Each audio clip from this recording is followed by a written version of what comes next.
Brought to you by Biz Analyst by Khata Book.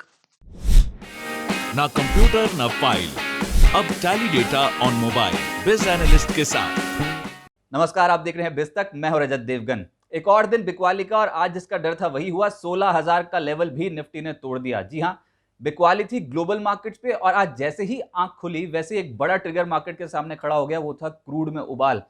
$138 प्रति barrel पर जाकर टकरा गया ब्रेंट क्रूड और जबरदस्त तेजी हमने देखी है इस पर्टिकुलर कमोडिटी में। 2008 के बाद ये मौजूदा स्तर देखने को मिल रहे हैं और जैसे ही कच्चे तेल ने मारा उबाल वैसे ही ग्लोबल बाजारों का मूड खराब हो गया। अंतर्राष्ट्रीय बाजारों में बिकवाली देखने को मिली और एसडेक्स निफ्टी बता रहा था कि आज तो होंगे धड़ाम। ऊपर से रूस और यूक्रेन युद्ध का 12वां दिन था।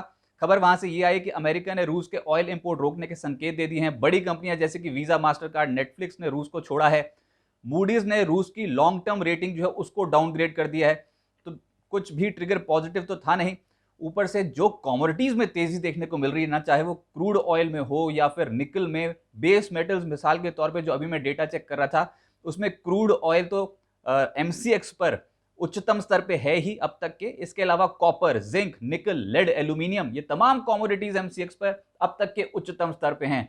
तो आप समझ सकते हैं कि इस समय कमोडिटी मार्केट पे आग लगी हुई है और शेयर बाजार में ऊपरी स्तरों पे हो रही है मुनाफा वसूली, जबरदस्त पिटाई। इंडियन मार्केट्स का ही मूड खराब नहीं था। आप एशियन मार्केट्स का सेटअप देखिए, आज बचते कैसे। आज हैंगसेंग लगभग 4% लुढ़का। निके में 3% की गिरावट देखने को मिली, जो कि जापान का इंडेक्स है। हैंगसेंग हांगकांग का इंडेक्स है। ताइवान में 3% की गिरावट देखने को मिली। निफ्टी खुद 2.25% लुढ़का है आज। कॉस्पी, कोरिया का इंडेक्स 2% से ज्यादा लुढ़का और शंघाई, चाइना का इंडेक्स 2% लुढ़कता हुआ नजर आया। फिलहाल यूरोपीय बाजार 2 से 3% के आसपास का गोता लगाए हुए हैं। देखते हैं यहाँ पर क्या क्लोजिंग देखने को मिलती है। लेकिन अंतर्राष्ट्रीय बाजारों में एक तो क्रूड चला, ऊपर से सेफ हेवन के तौर पे सोना उभरा है। $2,000 प्रति आउंस के पार निकला है और ये 19 महीने का उच्चतम स्तर है। शेयर बाजार में गिरावट का एक मुख्य कारण तो आज कच्चा तेल ही बना। क्रूड में जिस तरीके का उबाल है उससे भारतीय अर्थव्यवस्था डेफिनेटली अब डगमगाने के करार पे है और सरकार को बड़े स्टेप्स लेने होंगे। क्रूड बढ़ने का एक और मतलब यह है कि महंगाई बढ़ती हुई नजर आएगी और वैसे भी रूस और युद्ध के बीच में जो युद्ध हो रहा है उसको रोकने की कोशिशें, तमाम देशों की कोशिशें अभी तक तो विफल होती हुई नजर आई हैं। विदेशी निवेशक इस समय भारतीय बाजार तो चुन नहीं रहे हैं एसेट के तौर पे। उनकी बिकवाली लगातार हमने आती देखी है और ताबड़तोड़ बिकवाली विदेशी निवेशक करते चले जा रहे हैं उन शेयर्स में भी जहां पर उनकी होल्डिंग बहुत स्ट्रांग थी। यानी कैश बेस्ड बाइंग हमने देखी है हेवी वेट्स में, जो टेंशन दे रही है इस समय बाजार में। और अमेरिका में अब अगले हफ्ते हो सकता है कि एक बड़ी अनाउंसमेंट आती हुई नजर आए और ब्याज दरों के बढ़ने का सिलसिला शुरू हो। कितने क्वांटम में बढ़ती है ये तो वक्त ही बताएगा, लेकिन हाँ, ब्याज दरें अब अमेरिकन इकोनॉमी में बढ़ती हुई नजर आएंगी। चुनावी एग्जिट पोल का असर तो आना ही है अब कल बाजार पे। उससे पहले आज बाजार हल्के हुए हैं, लेकिन आप ये देखिए जैसे ही आज खुले थे ना वैसे 378 अंकों की गैप डाउन आज निफ्टी पे देखने को मिली और सीधा 16,000 के लेवल को ब्रीच करते हुए नजर आए थे। 15,867 के लेवल पे ओपन हुए और 15,711 के लेवल तक पहुंच गया था एक बार निफ्टी। ताबड़तोड़ बिकवाली थी। 532 पॉइंट्स एक बार निफ्टी पे साफ हो चुके थे। निचले स्तरों से आगे थोड़ी रिकवरी, कुल मिलाकर आज 382 अंकों की गिरावट निफ्टी पे देखने को मिली है। 15,863 के लेवल पे निफ्टी बैंक 1,536 पॉइंट साफ होता हुआ नजर आया। 4.5% का भारी भरकम डेंट आज निफ्टी बैंक पे है और यही एक प्रॉब्लम है कि फाइनेंशियल्स अंडर परफॉर्म कर रहे हैं इस समय मार्केट को। सेंसेक्स 1,491 अंक साफ हो गया आज। एडवांस डिक्लाइंस निफ्टी में मात्र 12 शेयर्स हरियाली दिखी और 38 शेयर्स आज लाल निशान में बंद हुए हैं। और ब्रॉडर मार्केट्स में यानी कि एनएससी की कुल संख्या देखें तो उसमें 80% शेयर्स आज लाल निशान में बंद हुए हैं। फ्यूचर्स में, स्टॉक फ्यूचर्स में भी 80% शेयर्स आज लाल निशान में बंद होते हुए नजर आए। निफ्टी का टॉप लूजर बना इंडसइंड बैंक 8% नीचे। क्वांटम देखिए, सेलिंग का क्वांटम, मारुति सुजुकी 6.5% नीचे। एक्सिस बैंक 6.5% टूट गया। ब्रिटानिया, बजाज फिनसर्व जैसे शेयर्स 6% से 6.25% टूटते हुए नजर आए। गेनर्स में पहले पायदान पे पाएंगे आप तेल गैस कंपनी जिसपे क्रूड का डायरेक्ट इंपैक्ट है, वो है ओएनजीसी। 13% से ज्यादा उछलता हुआ नजर आया, 52 हफ्ते की ऊंचाइयां छू गया। हिंडाल्को 6.25% उछला और ऑल टाइम हाई लेवल पे पहुंचता हुआ नजर आया। कोल इंडिया 4% से ज्यादा उछला। भारतीय एयरटेल और यूपीएल यहां पर भी हरियाली देखने को मिली। कॉमोडिटी स्टॉक्स में एक्शन है। मिसाल के तौर पे ओएनजीसी और गेल आज चढ़े हैं और सीएलएसए की आज एक रिपोर्ट आई थी बाजार खुलने से पहले तेल गैस कंपनियों पे। इस रिपोर्ट में क्या लिखा है आप ये सुनिए। एलएनजी कीमतों का बढ़ना गेल के लिए बड़ा पॉजिटिव है। सीएलएसए मानता है कि अप्रैल तक घरेलू गैस कीमतें जो हैं $3.2 से बढ़कर $7 प्रति एमएमबीटीयू पहुंच सकती हैं और घरेलू गैस कीमतें अक्टूबर 2022 तक $12 प्रति MMBTU पहुंचती हुई नजर आएंगी, यानी कि गैस कीमतों में इजाफा देखने को मिलेगा। इसका बेनिफिट उठाएगा गेल। ब्रेंट क्रूड में जो तेजी आई है उसका बेनिफिट उठाएंगे ONGC और ऑयल इंडिया। पिछले कुछ दिनों में आप देख रहे हैं कि इन्हीं शेयर्स में तेजी है। ONGC ऑयल इंडिया के जो टारगेट्स दे रहे हैं CLS से वो चौंकाने वाले हैं। ONGC मानते हैं कि 165% उछलेगा, ऑयल इंडिया 135% का इजाफा देखने को मिलेगा। लेकिन देखिए ये सिर्फ रिपोर्ट है, कितना समय लगता है ये उन्होंने अभी इतना मेंशन नहीं किया है, लेकिन ये FY23 के एस्टिमेट्स के आधार पर रिपोर्ट तैयार की गई है CLSA की और यहाँ पर ऑलरेडी तेजी बन चुकी है, तो थोड़ा कॉशियस रहिए। आज तेल गैस शेयर्स में उबाल देखने को मिला, जिसमें ONGC 52 हफ्ते के उच्चतम स्तर पर पहुंचता हुआ नजर आया 13% और गेल 3% उछला। अच्छा, हम क्यों बार बार बोल रहे हैं कि अगर कच्चा तेल उबाल मारता है तो भारत के लिए होती है टेंशन शुरू। भारत अपनी खपत का 83% क्रूड और 50% गैस जो है वो इंपोर्ट करता है। क्रूड में अगर $1 प्रति बैरल का इजाफा होता है तो इसका मतलब समझिए कि भारत का इंपोर्ट बिल 200 करोड़ US से बढ़ गया। और यहां तो हम बात कर रहे हैं $75 जो क्रूड था वो बढ़कर हो गया $138। सरकार ने एस्टिमेट्स इस साल के लिए तैयार करे हैं $70 से $75 क्रूड को कंसिडर करके। $120-130 के ऊपर चल रहा है क्रूड। अब ये सोचिए सरकार के लिए कितनी बड़ी मुसीबत बन जाएगा। हर 10% क्रूड में उछाल अगर होता है तो चालू खाता घाटा बढ़ेगा 0.4 to 0.5% of total GDP।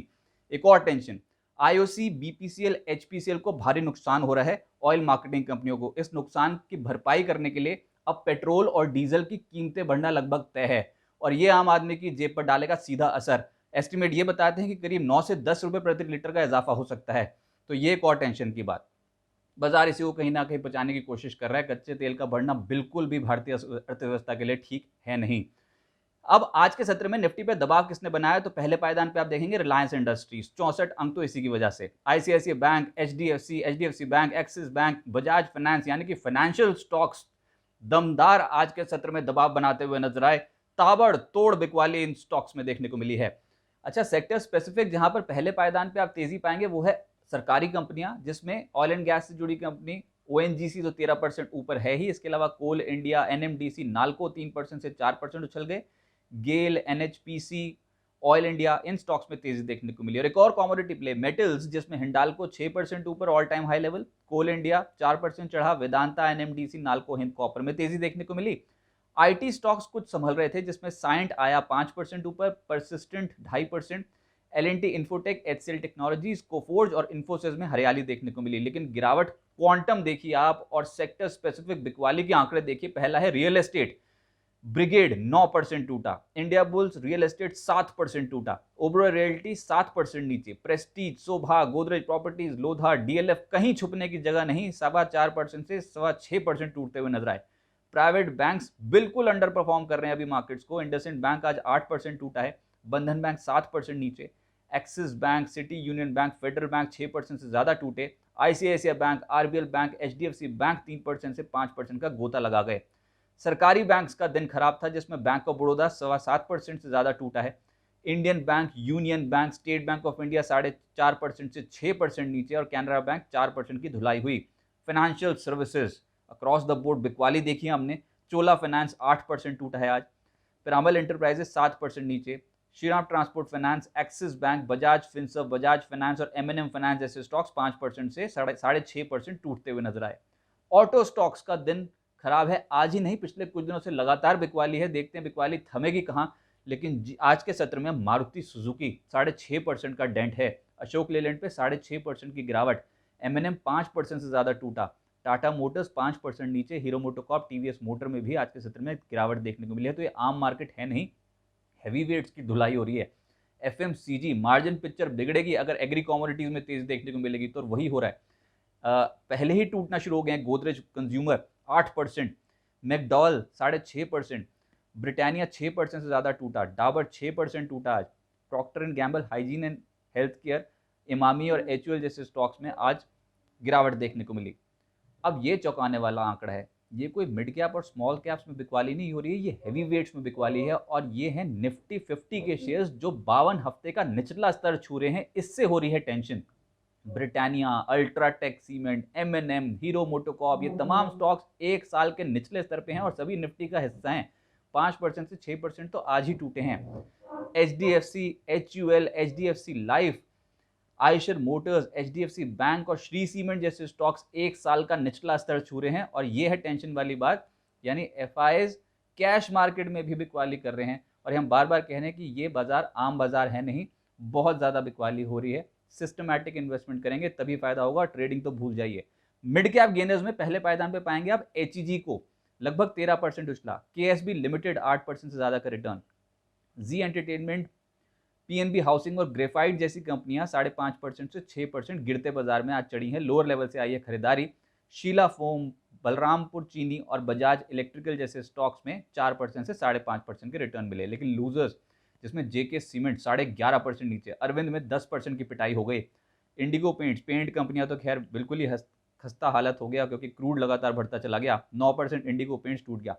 India mart 8.5% नीचे। पावर इंडिया और स्पाइस जेट जैसी कंपनियां हैं, यहाँ पर भी 8 से 8.5% की गिरावट देखने को मिली।